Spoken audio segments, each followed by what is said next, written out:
गुरुर्ब्रह्मा गुरुर्विष्णुः गुरुर्देवो महेश्वरः गुरुः साक्षात् परं ब्रह्म तस्मै श्री गुरवे नमः तस्मै श्री गुरवे नमः तस्मै श्री गुरवे नमः.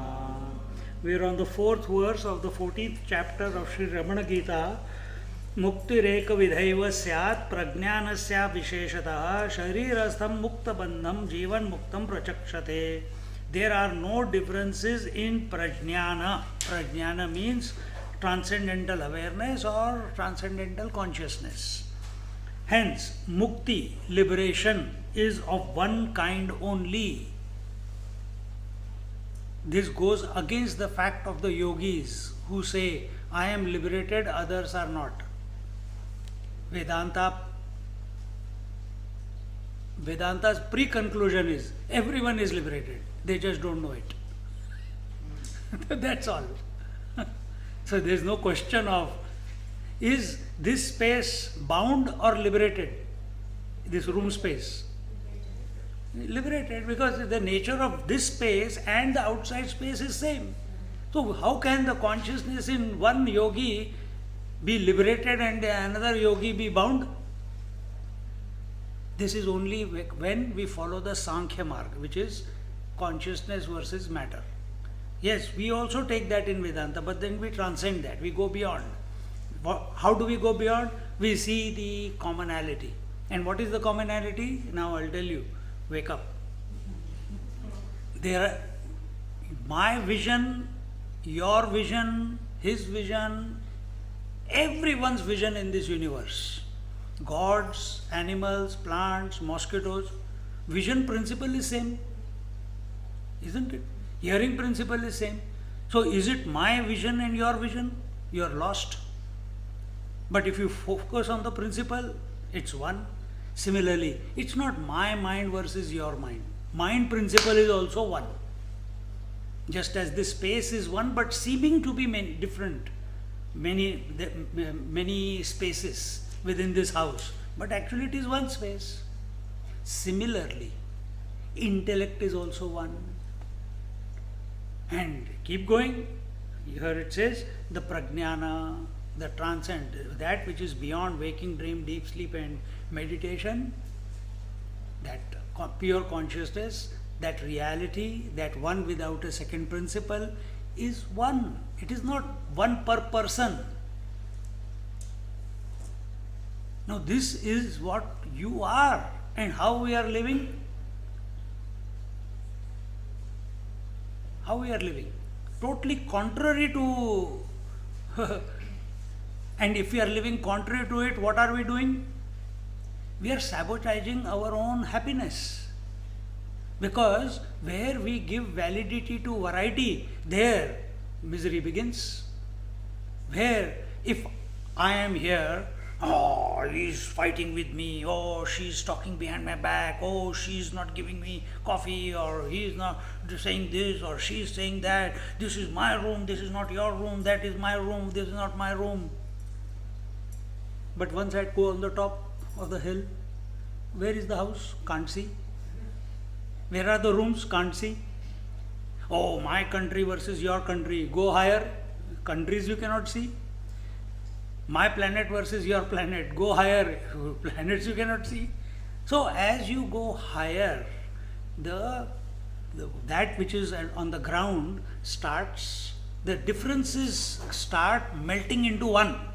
That's the whole idea. So, can you, if the whole creation is in your mind, then go higher in your mind. That is what expansion is about. That is what spirituality is about. In Gita also we talked about that yajna is for expansion of your personality. That is your potential. So, continuously be aware of your expansion and not contraction of your personality. You are the infinite one. But every time me, my child, my baby, my grandchild, my husband, my food, my hunger, my disease, we are contracting our personality. These thoughts will keep coming, but don't give them heed. Don't talk about them. Consciously don't talk about them.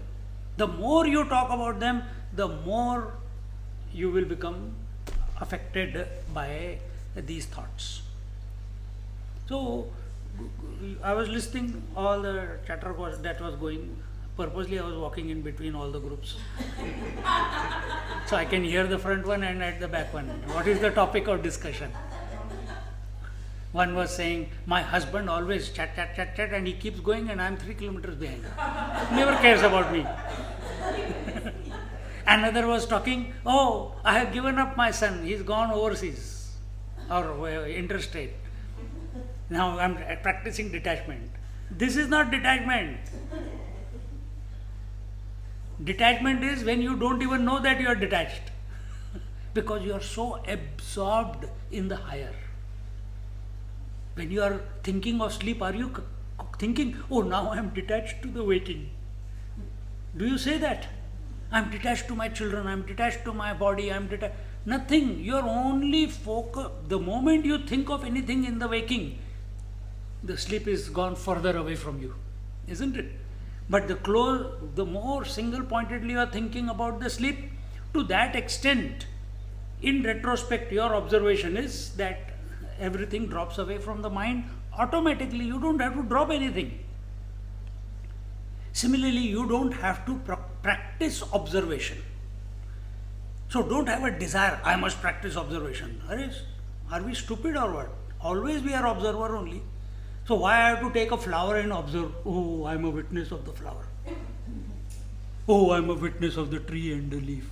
Oh, I saw that nice worm going. Make your eyes big. What are you doing? I am practicing witnessing. We have done all this. I have done all this, that's why I am telling you. In the name of observation, I have done all this. This is called in yoga tratak. Don't do tratak, you will get a headache. So you don't say, oh, I want peace of mind, because the minute you say you are bound, You are away from peace. Don't seek peace of mind. Don't seek peace of mind. Masters have said the most miserable search is the search of happiness. Never pursue happiness. Search the self. Accept the self as the self. Don't even search. Be the self. And work towards it. See? So don't.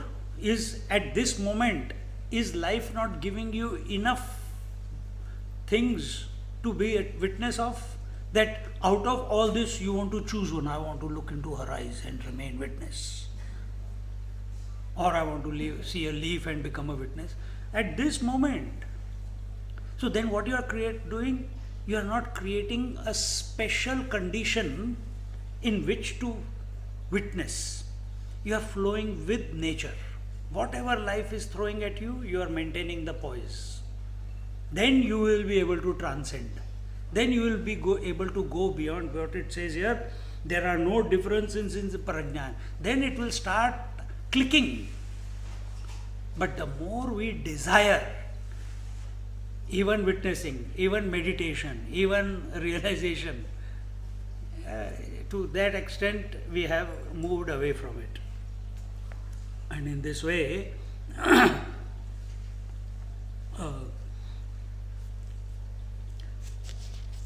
yes, these differences, this pursuit of happiness, living a dharmic life, doing my duties, all this is just the journey of the ego, and it has got nothing to do with the prajnana. Prajna means consciousness. Prajna, consciousness at individual level, the term given is prajna. The consciousness at infinite level or totality level is called Ishvara. And they are, so individual space and total space, are they one or separate? They are one. So why do you feel that you are separate from God?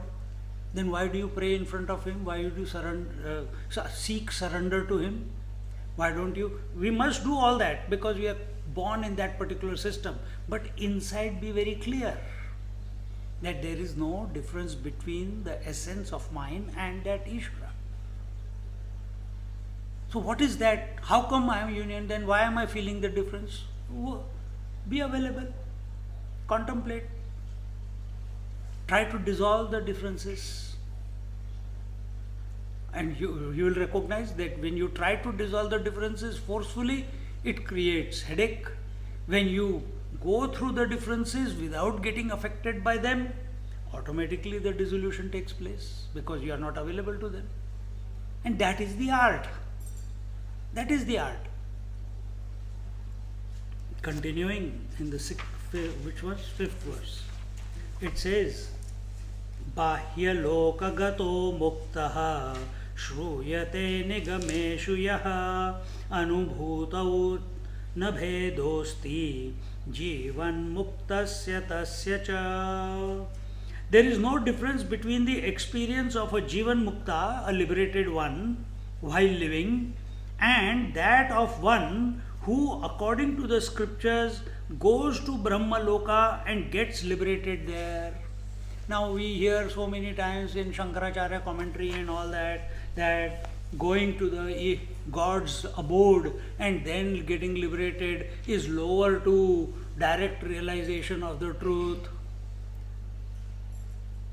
So realizing, coming out of your room space and recognizing that you are a part of the total, earth space, totality, is lower realization than realizing the infinite space. Stupidity, isn't it? Or the wave surrendering to the ocean and realizing it is the total waters is a total ocean is less than realizing the total waters. Yes, it is less than when you feel that Ishvara has a form, God has a form, then it is less. But whatever, even if I go one step further from Ramana Maharishi's point of view, that even if he has a form, whether there is a form or no form, can presence and absence of form be without the substratum, without the common denominator? Not possible. So there is no possibility of ever losing the reality that you are seeking.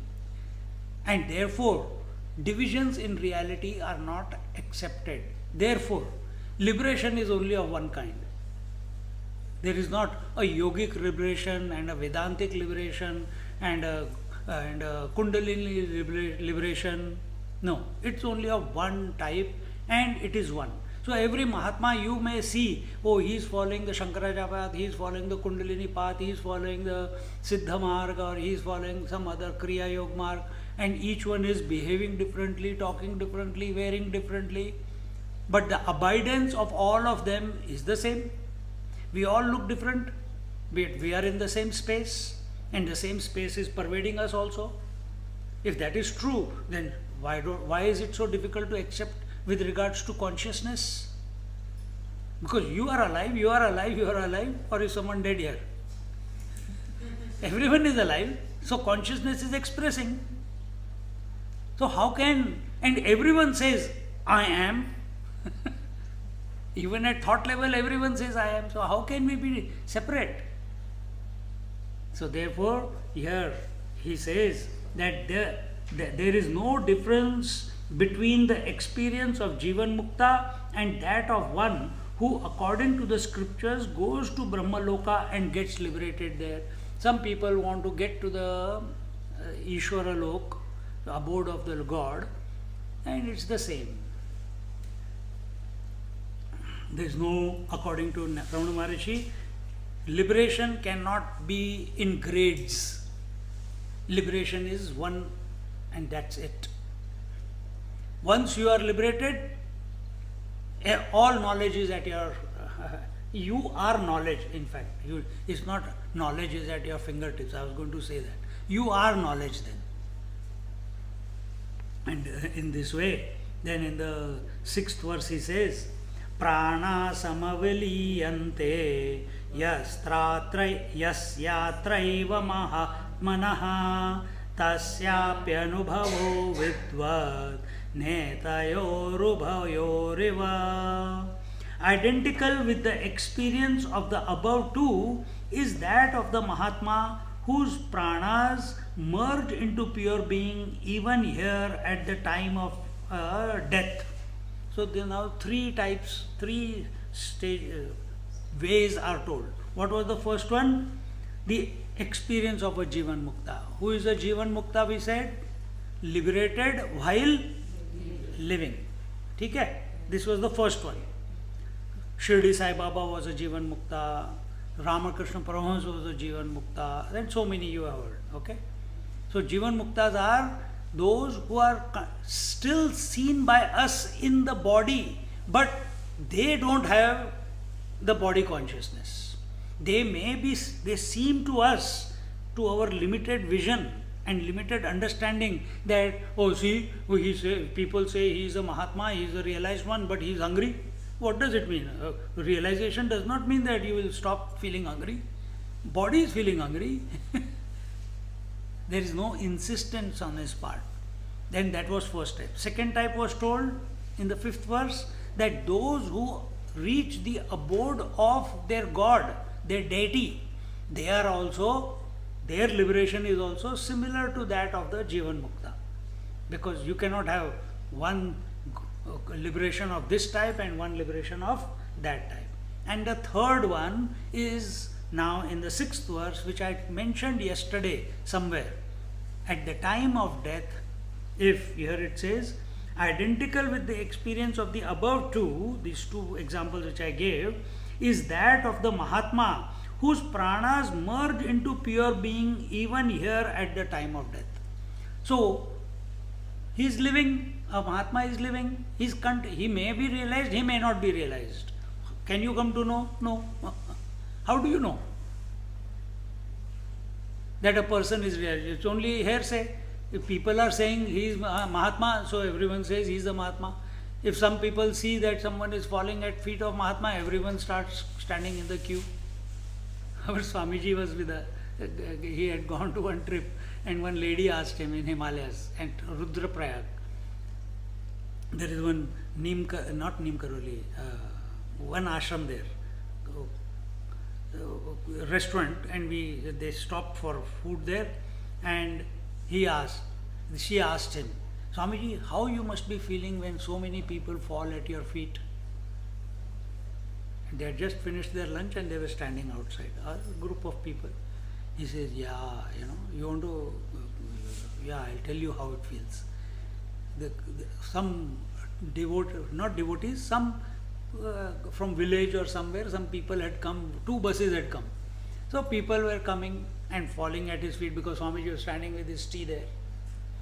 And he says, everyone stop. This is my mother. Who is greater, son or the mother? Everyone said, mother. He said, whom should you fall at feet first, mothers or sons? Mother. Okay, fall at his feet. And he walked away.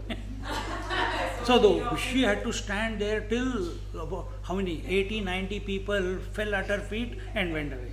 And she was disgusted after that. She says, you are ruthless. I asked you a question. She said, now you got the experience. I don't have to speak. This is how it is. So we can never come to know if a person is realized or not, because only a realized master knows a realized master. Only if you are abiding in consciousness, you can know another person who is abiding consciousness. Just like you are alive and she is alive, so you know she is alive. Right? You cannot say that I am alive, she is dead. Right? And you have certain parameters in that if you are thinking straight, you ask a question, she answers you, oh, she is healthy in mind. But you ask, hey, what is there to eat? No, I didn't go to toilet. Hey, what is going wrong with her? I think she's going mad. 000, mental hospital. After few experiments, she says, oh, we are going for retreat. Yeah, I am going to space.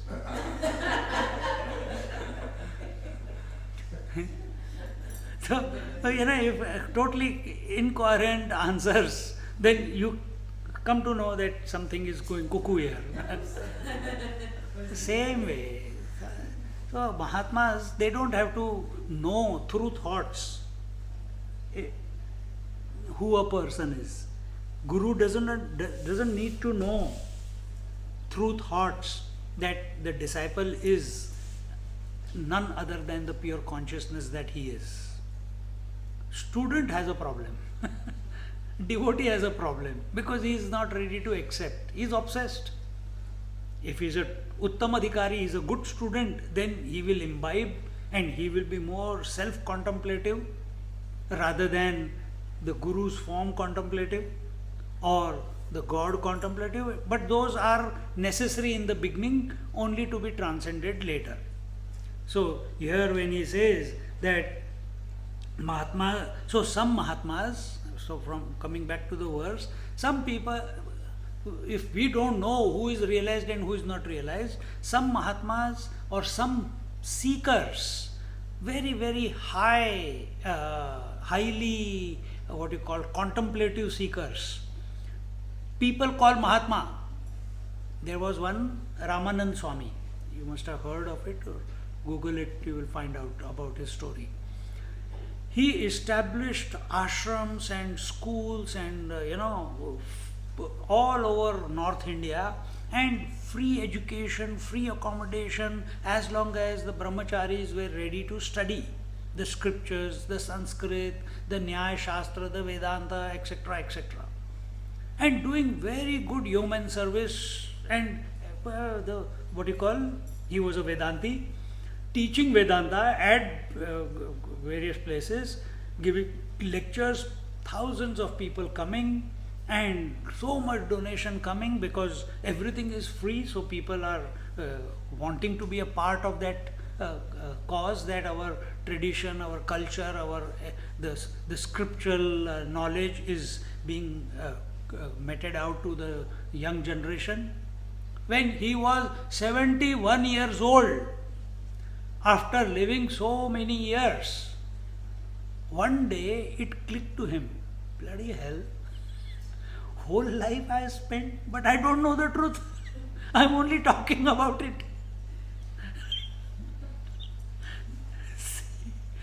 This is our lot. I am only talking about it. I have not known the truth.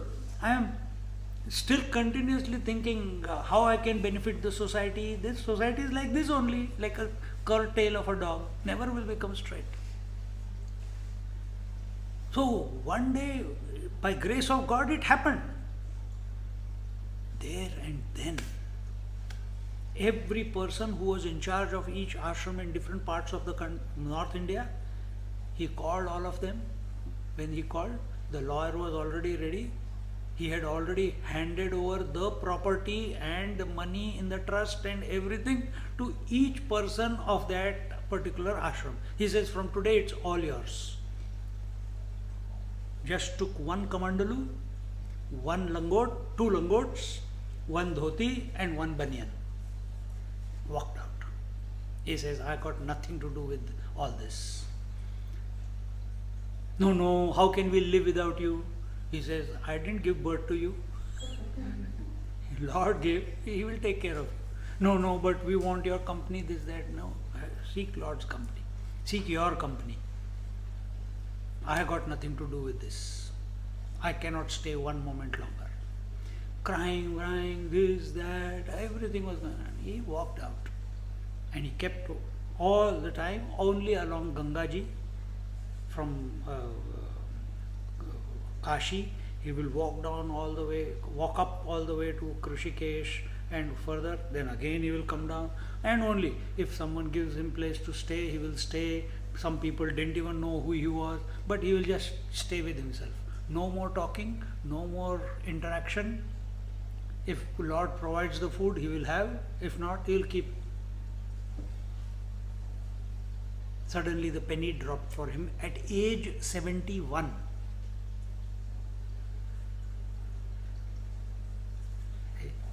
How long it is going to take us? How many more retreats? How many more satsangs?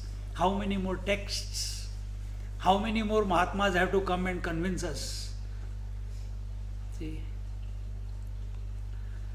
So if there is a seeker, so for people, this Swami who went, I think his name was Ramanand, if you take, see, for everyone, he was a realized master. He was a great wise one. Every great master in Varanasi, Haridwar, Rishikesh will come and seek his blessings before they do anything. But he knew himself inside that I am an uncooked one. I am not ripe yet. See? So what I am saying is, even that, so we are talking about that one. Here, third option that is given. This type of person, he is committed to the truth, but he has not realized the truth. Why he has not realized the truth? Maybe because of his prarabdha, because of whatever the reasons. Samskaras, destiny is unfolding in that way. But at the last breath, before the body dissolves, he is remembering the infinite. Because he has committed to it, he is with it. So such a person also reaches the same liberated state. See, if these walls break down, where will the space go? Oh, it will merge into space. No, it's just space itself. It doesn't merge. It doesn't. We use this language, it goes back to the total or it merges back, but there's no merging. There's no movement. There's no travel.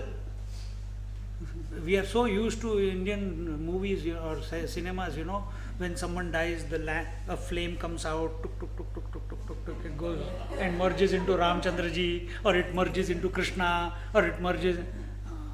And so we believe, oh, something like this happens. Nothing like this.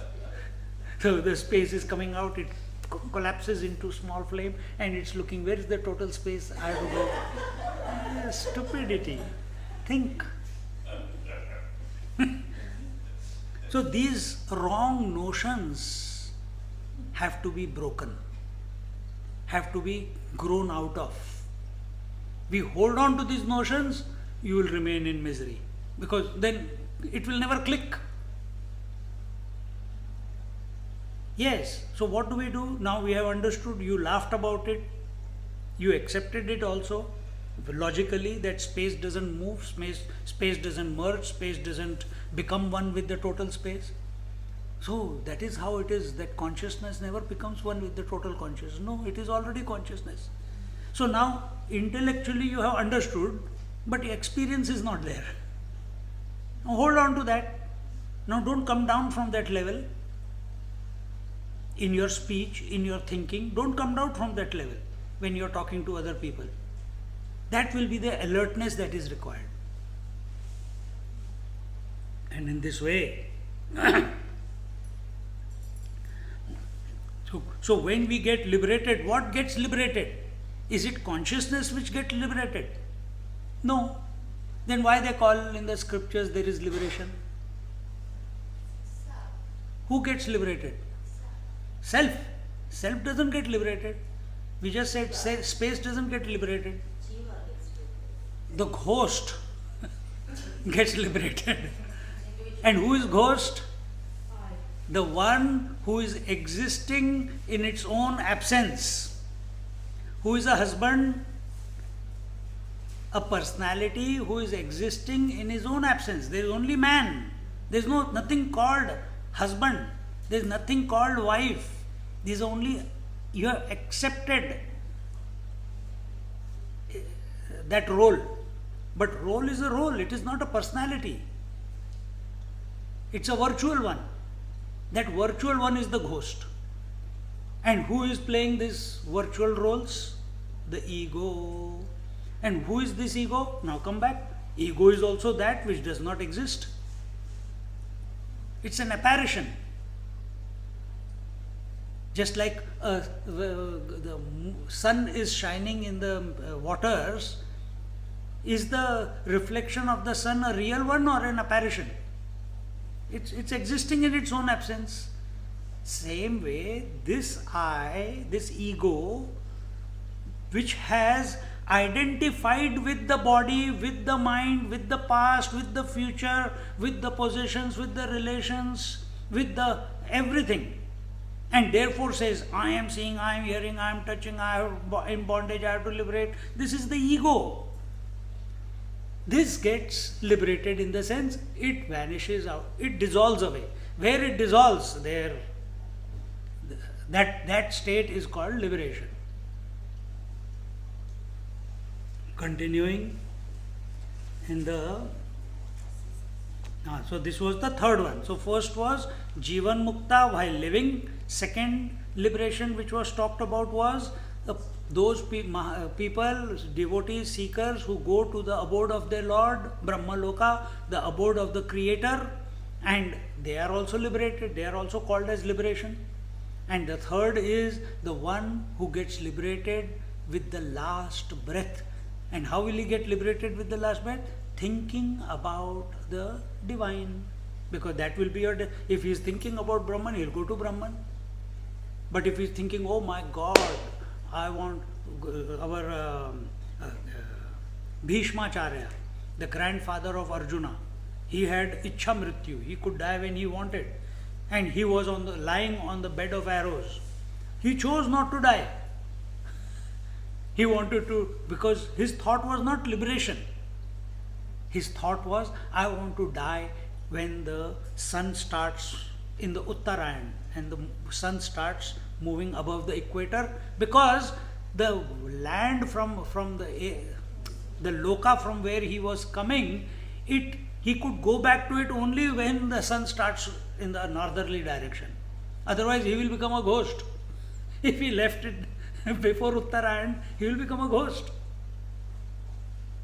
Because that was his belief. Even though he gave Vishnu Sahasranam to Yudhishthir, but he could not realize the Lord. He was fixated in his position. Sun has all the knowledge, it can give you the scriptures. He knows all the scriptures, the God Sun, but he can never realize. Then who can realize? Only a human being can realize.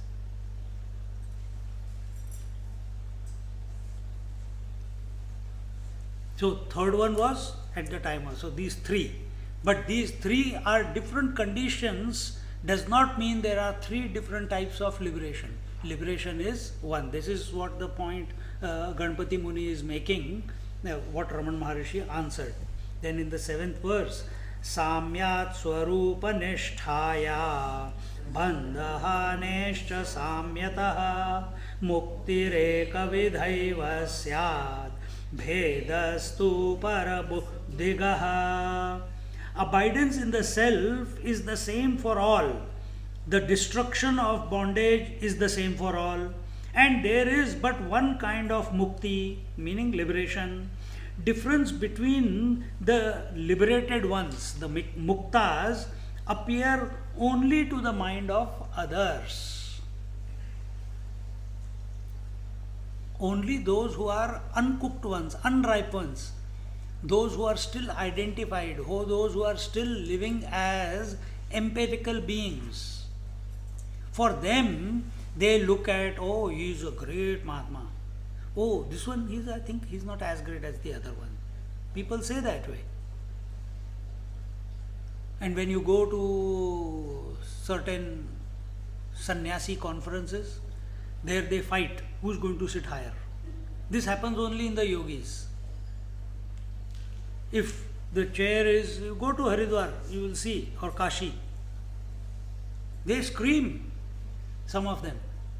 Then you feel, where have I come? Is this a sannyasi people? Sannyasi is he who is not supposed to be attached to anything. And they are attached to their seats.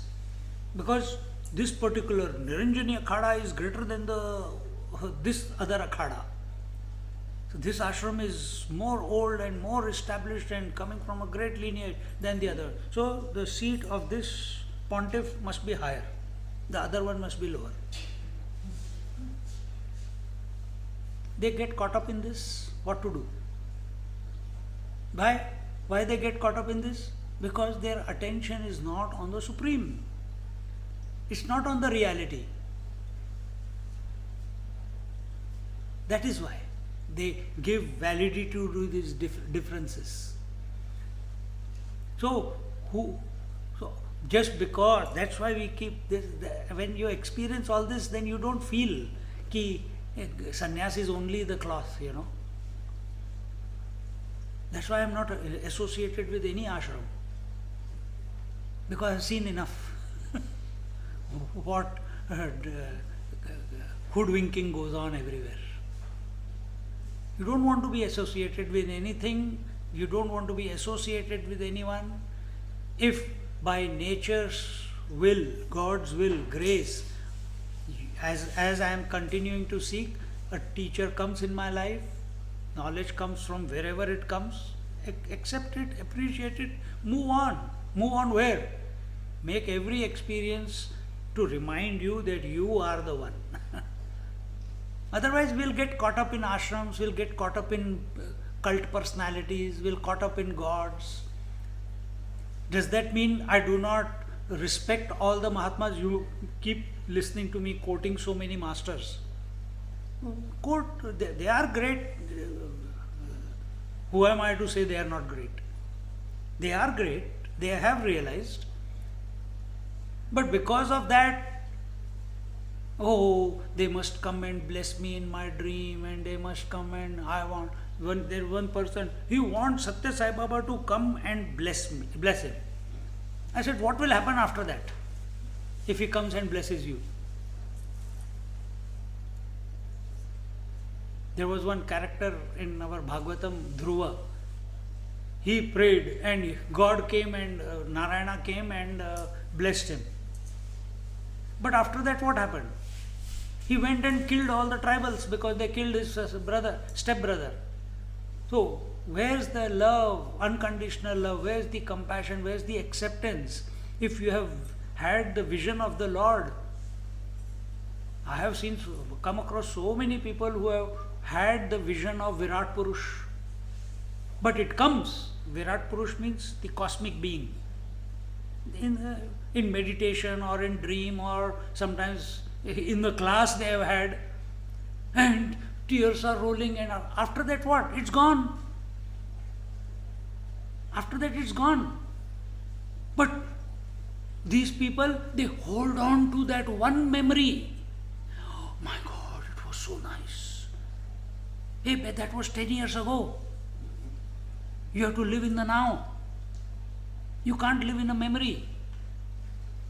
That was just a visiting card. That was just a visiting card. That something like this is. Now move ahead, go ahead. Perfect yourself from here onwards. But we take that memory and we have a bigger ego than before now. That I have had darshan, I had the vision of the Lord. So you all are lower than me. I am greater. Why? I had the vision of the Lord. This is not what it is. So here, the Ganpati Muni is saying that Raman Maharshi said, abidance in the self is the same for all beings, whether they know or they don't know. That is from Vedanta point. But according to these three options that we gave, the liberation or the abidance is one and the same. Nothing is lower, nothing is higher.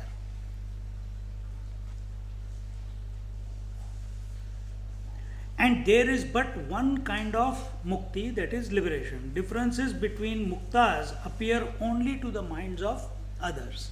Those who have, conditioned vision, conditioned perception, for them the differences are there.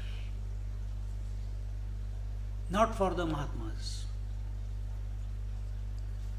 And therefore, which verse we are in? Many ripe persons are absorbed in the self at the time of death, either by strength of their past good actions, first option, second, by the grace of God, and third, by the blessings of the Sadguru. So we are talking about this at the last moment, the previous verse, when they were about to be, the last breath is going to come. Now give you different examples. First one is by the strength of their past good actions. We see, was there any reason that the urge, the calling of the scriptures, the calling of self-discovery got initiated in you? Did you ever think of it? It came by grace, isn't it? It happened. So either we say that first part is by grace. Second is that we have continued to do good actions in our life. What is good action? Good action is that action where the one who is performing the action is not thinking about the result. That is good action. Good action does not mean that I am giving charity, so it is good action. So you got the ego of being a donor. How can action be a good action then? If there is a trace of ego. So ego, all actions where our attention is not on the result eventually purify us, and for such a purified seeker, at the time of death, by the grace, he may find himself at the threshold of the reality, thinking of, because when you are purified, automatically from inside the self-enquiry gets initiated as a result of purification. Second is by willpower. Take example, those who are following the path of Shakti. Great example is Swami Paramahamsa Yogananda. He is sitting there in the Washington embassy and all the scientists are in front of him and they are listening to him as to what he had to say, that he is the master of his mind or whatever the talk was. I can't remember what the talk was. While giving the talk, he stopped. He says, my time has come. He withdrew all his energy, his attention, merged the heart, took the breath from the heart to the fontanelle and left. And his body did not disintegrate for 21 days. The scientists did all experiments.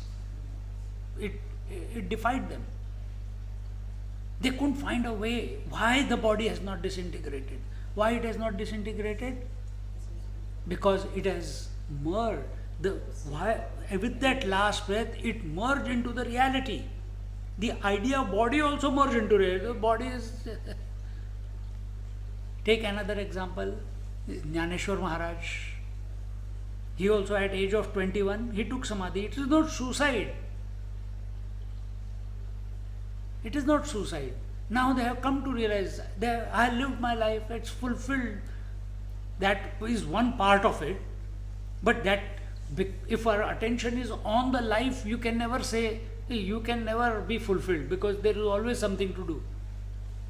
He did everything, he wrote everything, the Jnaneshwari and the Amrit Anubhav and the Pasaidan and all that, only because his guru told him. But at age 21, he felt that there is nothing to be done now. His brother said, no, brother, his elder brother was his guru, no, this, younger brothers, no. He said, no, my time has come. I have decided. 3 days from now, I will merge back. And till today, after 760 years, 70 years, his body is still there. Just like that Paramahamsa Yogananda's, which it did not disintegrate.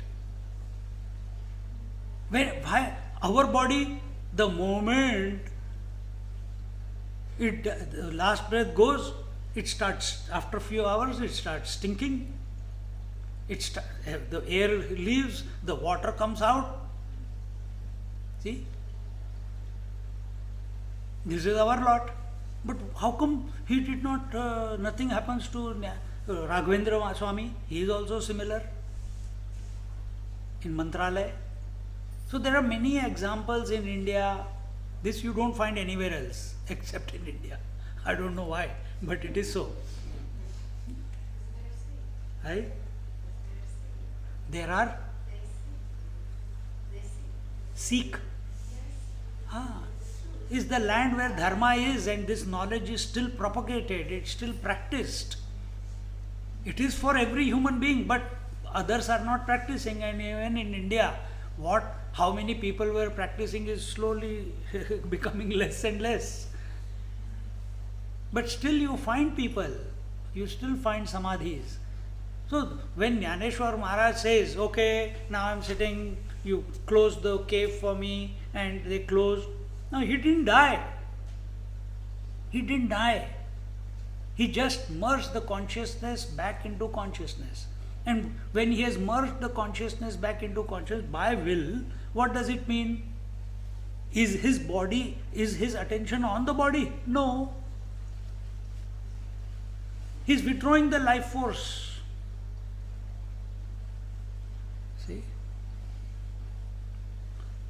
So first was, at the time of death, first option, by strength of their past good actions, by meritorious deeds in the past, not in the present, in the past. That has brought them to this as a result of purification. Now, for example, in Bhagavad there is a story where the Bharat, he meditates for 10,000 years, and then he gets attached to a deer, and then he is born as a deer, and he lives in an ashram, and he goes on a fast, and he remembers everything who he was before, but he has taken birth in a deer because he got attached to deer before he died. So now as a deer, he is he's in the ashram listening to the satsang every day, remembering his God's name, and he's decided, I have to finish this form quickly because liberation is possible through human birth. So he was born in Jad Bharat, as Jad Bharat. Now when Jad Bharat was born to his parents, he was born realized. He was born realized. So what was the reason? All the good karma that he has done before. What has he done? For 10,000 years he chanted the name of the Lord. One mistake, he was born as a deer. But he corrected it and again born as a human being. But now as realized. Shirdi Sai Baba, nobody knows who his father is, who his mother is. But one day they found he was a 16, 15-year-old boy sitting and meditating under a tree. From where he came, nobody knows. And then where he went away, we know. His body is there. See?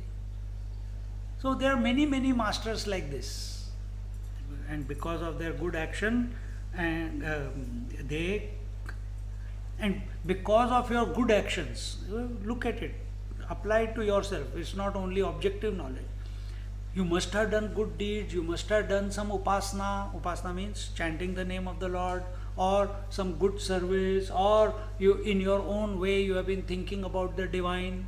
Now all that has brought you to this interest that you have in Vedanta. Because everyone's cup of tea it's not. People sleep. Because liberation, these types, I don't even know if I'm a wife or a mother or a daughter. He's talking about liberation by merit, liberation by God, or oh, this is too much. And when this dialogue is going on that it is too much, we are not. Why don't we go to sleep? Because we are applying it on ourselves. Till now it has not clicked. Why it has not clicked? Where we are refining ourselves while we are talking. Refining ourselves meaning our mind. So that's our approach. So never tired. if I am talking objectively only to you and not thinking about its impact on my mind, I will also get exhausted. One day it happened, Bhagavad, and must have been very busy day for me that day. While talking, I went to sleep.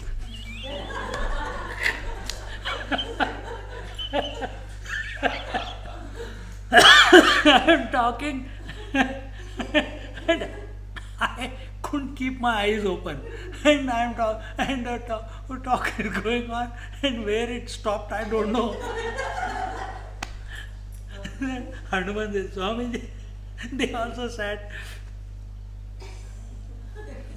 Those were the days. But it happens, you have to go through that to recognize. You see? Then second is strength of the, first is strength of their past action, second is by grace of God. Why suddenly some event in our life, we could have gone the other way, but God chooses us to remind us of Him, brings masters in our life, or in our heart we just have a conviction that we are taken care of. So the most worthy thing to think about is that auspicious one, by grace. So at the time of death, again, first was by strength of past actions, that one remembers the reality at the time of last breath. Second is by grace of God, that he remembers the infinite reality with the last breath. And the third is by the blessings of a Sadguru. Vivekananda, you have heard of Vivekananda? Now Vivekananda came to know. He said, have you seen God? He says, yes. He showed, put his head under the water. And then he became convinced. But 3 days Vivekananda was in meditation. So, Ramakrishna Paramahansa put his hand on his third eye or on his head, and for 3 days he went into Nirvikalpa Samadhi. And when he came out, he says, oh, that was fantastic, I want it again. He says, again, as I told you, that was a trailer, visiting card. Now you do what is required to be done. What is that? You spread the word. You revive the Hindu culture, the Sanatan Dharma. And what about Samadhi? He says, when the time is ready, it will happen. So, 3 days or 6 days before he left his body, he withdrew from everyone, he stopped eating, and he sat in meditation, and his Guru's words came true. Because he did not doubt his teacher's word. We doubt our teacher's words. We doubt the words of Maharishi. That's why it doesn't happen to us. So either if we are following certain Guru, then follow completely. And don't judge him, don't give your validation to him. Follow the teachings. And if it doesn't, then be truthful. Teacher is a principle. Teacher is not a person. Sadguru is not a person. What is the difference between Guru and Sadguru? Guru can teach. Sadguru can help you have a transcendental experience. He can, by touch alone, he can put you into Nirvikalpa Samadhi. But that is also temporary. That is also temporary. But when we have this unflinching devotion towards our Sadguru, and like I keep quoting so many things from so many different masters, now they are gone, they are like a default setting. Like when I go to sleep at night, it's default setting. Automatically my mind starts chanting certain mantras, then eventually into some mantra, and before 10 seconds, 15 seconds, I'm gone. Sometimes they complete, sometimes they don't complete. Who cares? It's mind's problem, not my problem. You see? But it's become so automatic. So same way, when it becomes so automatic, it will only become automatic when you have unflinching devotion, faith, commitment to the truth. Then at the time of the last breath is equal to last breath before you go to sleep. Now you decide what death is. Here he is talking about physical last breath, but you work it out. This is your experiment. Every night before you go to sleep, are you aware of your last breath? Or are you going into sleep as a result of ignorance? Or are you going into sleep consciously? Practice. So these are the three ways. Ramana clarifies here that they too are on par with those who were liberated while in the body or those who get liberated in Brahmaloka. So previous two verses they talked about that, those two options, and this is the one, the third option is with the last breath, and last breath you will remember because of these three reasons. By your past merits, by grace of God, and by the grace of the Sadguru, blessings of the Sadguru. And in this way, throughout the day, here he gives the example of his the Sadguru. I told you yesterday that he kept his hand on the heart of his mother and another hand on her head for whole day. And not only that, then he gave her bestowed liberation also to the cow. He did the same thing. Not for the whole day, but and the samadhi of the cow is also there. The samadhi of the dog is also there. So who do you give samadhi to? That who has liberated. Because you should not cremate them. See? Continuing in the 7th. 8.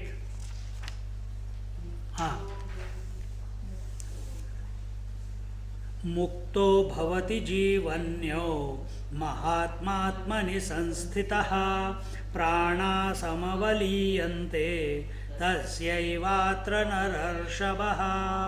O best of men, the Mahatma who abides in the self and gets release while yet alive, his life forces too get absorbed in the self even here. This is what Jnaneshwar Maharaj has done. This is what the Paramahamsa Yogananda has done. This is what Raghavendra Swami has done. This is what our Haridas Giri Maharaj has done. See? And so many others.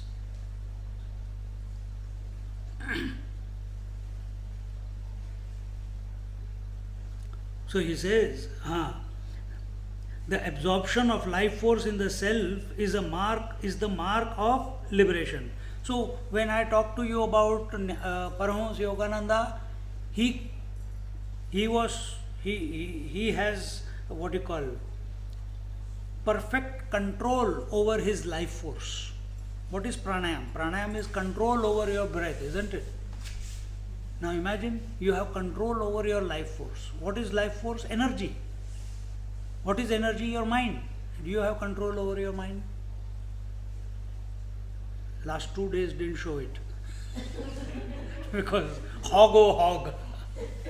Eat oh eat. Isn't it? But this requires years and years of practice. And because he had practiced it, and it is not practice only 1 hour a day, it is 24/7 awareness of it. That the energy, and many things happen when you become the master of the energy. Who is master of the energy? Shiva. He is the master of Shakti. Ishvara, he is the master of Prakriti, of matter. So such a person becomes the master. He who has controlled his mind, that the energy is in the mind only. So either the energy is manifesting or it is unmanifesting. You think, oh, energy is in the body. No, body is also a concept of the mind. Breath is also a concept of the mind. And if we have the mind in our control, automatically the breath and the body will also be under our control. And therefore, Paramahamsa Yogananda, he took the life force, directed it upwards, and consciously left through the Brahmarandra. Majority of the people, where do they leave from? Where does the life force leave them when they die? It usually goes through anus or the genitals. See? Very rare people are there who leave from their mouth, or leave from their eyes, or leave from their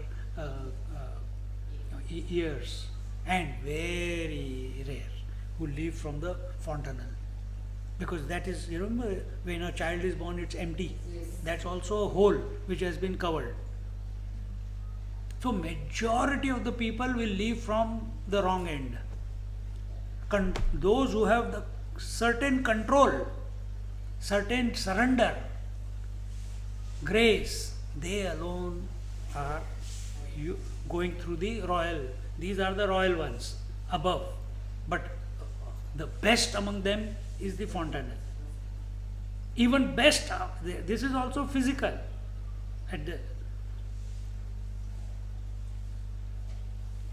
Jnaneshwar Maharaj, I don't think he chose which way he is going to go.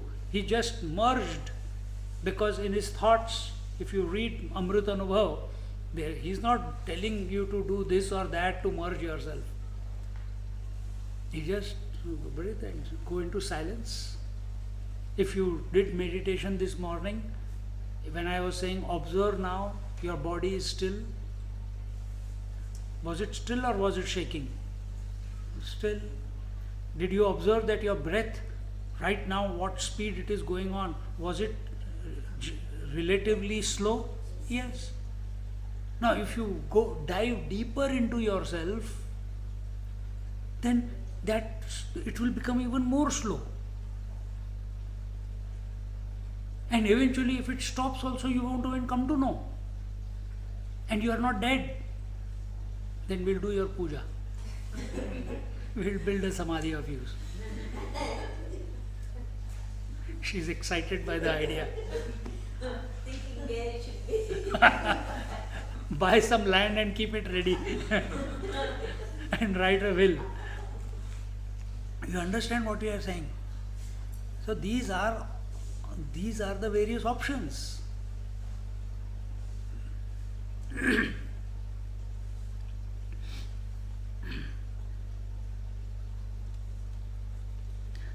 This absorption does not take place if our attention is on the world. You cannot go to sleep if your attention is on the world. You cannot sit still if your attention is not on the satsang. You will be thinking, what is the message coming? I should quietly there. No, Swamiji can't reach. It happens. Some kids, they must be having phones. When they come to the Sanskrit, they hide behind someone and they're checking. I know. But he's thinking that he doesn't know that I know. That Swamiji can't see us. But we are.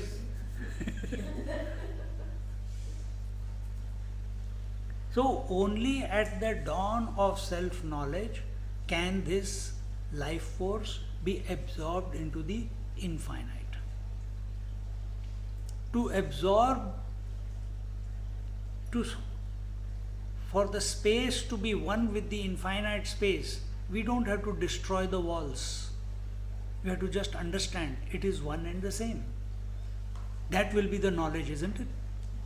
But as long as your attention is only on the walls, you will feel this is a holy space, outside is an unholy space.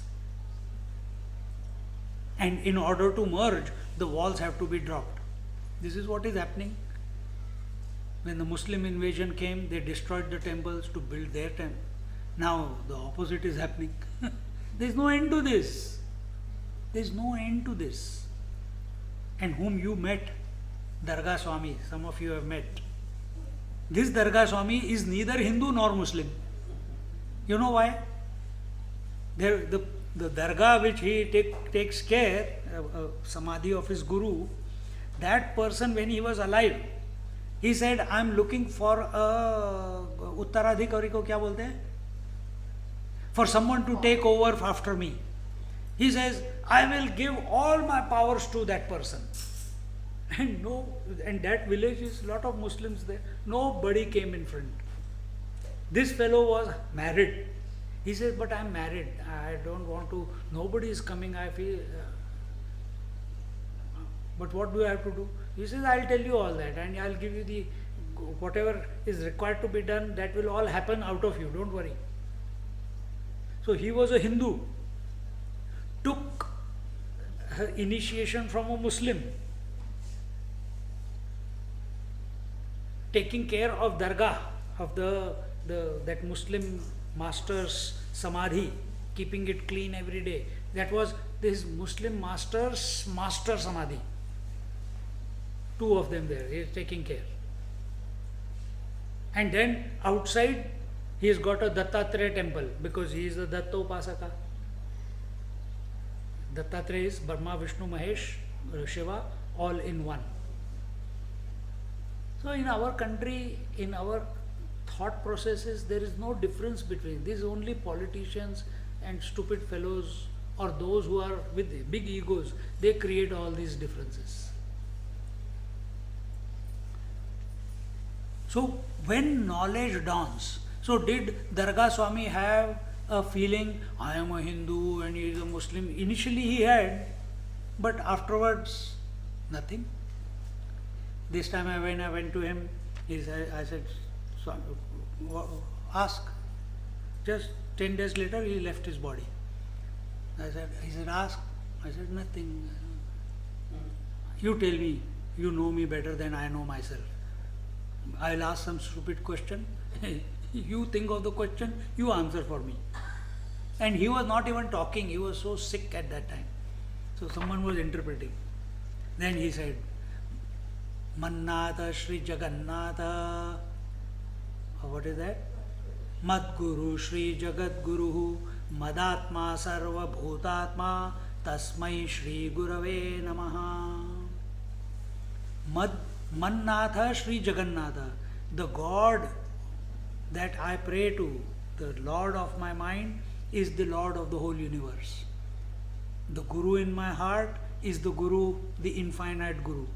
And the self within is the self infinite. He said, contemplate on this, go. Don't get lost in anything. Expand your vision. Again, expand your vision. Don't live like a teeny, meeny individual, me and my family and my body.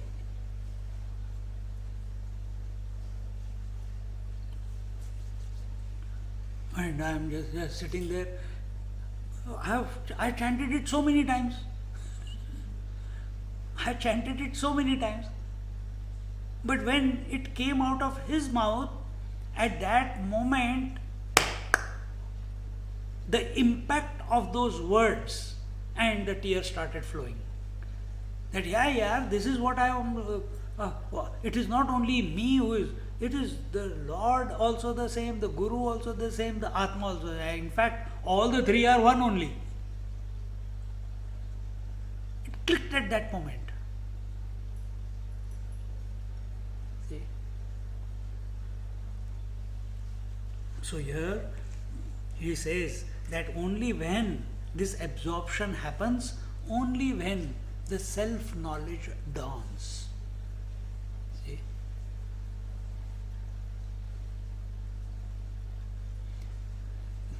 The absorption of I am young dissolves when someone calls you grandma. From that moment onwards, you can't, oh my God, they're calling me grandma. Huh? But I was thinking, I'm young. But once, twice, thrice, suddenly one day it clicks. I am a grandma. Now I can't think anymore like a teenager or a youth or a young person. You can be young inside, but your whole disposition changes the moment you accept it. It's only acceptance. Again, I will repeat, accepting yourself as a wife is only an acceptance. Nothing has happened, only some shift here. So here also self-knowledge is only by words, isn't it? And you are having a direct experience that first you are convinced. And when that conviction leads to in permanent absorption, then this life force merges into the divine. And such masters like Parahams, like Yogananda and Jnaneshwar Maharaj, etc., they are so aware that when that moment is coming, they know this, now it's 3 days later it is going to happen, or they have willed it, or because they just know it. Just like I'm hungry now. Right? Nobody has, I must read if I'm hungry or not. No, you just know it. Same way, you come to know that it's the time. And many people, even I have come across many people at the time of, they come to know, few days before, few months before, they know it's time coming. And some of them start chanting the name by grace of God. Some people don't chant the name, but they just start withdrawing from food. All those symptoms are there. But here, they are not withdrawing, they continue to remember the divine. So that the last thought is that of the divine.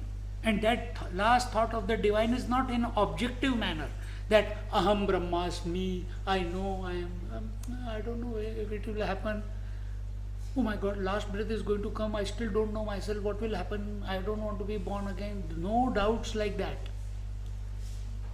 That sentence aham brahmasmi, what it is indicating, what is the bhava behind, bhav ko kya bolenge, feeling behind that statement, the impact of that statement is the impact of the statement that I am that infinite one. Even this sentence is being made by way of thoughts, but the experience is not a thought experience. It leads to absorption. Very simple example, you think of sleep, and the thought of sleep, when it matures, sleep happens. You don't keep thinking of sleep after sleeping. Exactly the same way. Is it 1 hour already?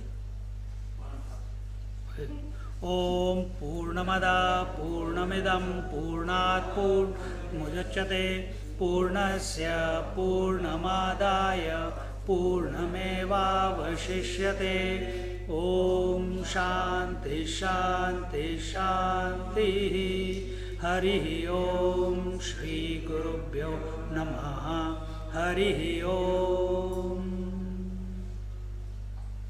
Sit quietly for a moment.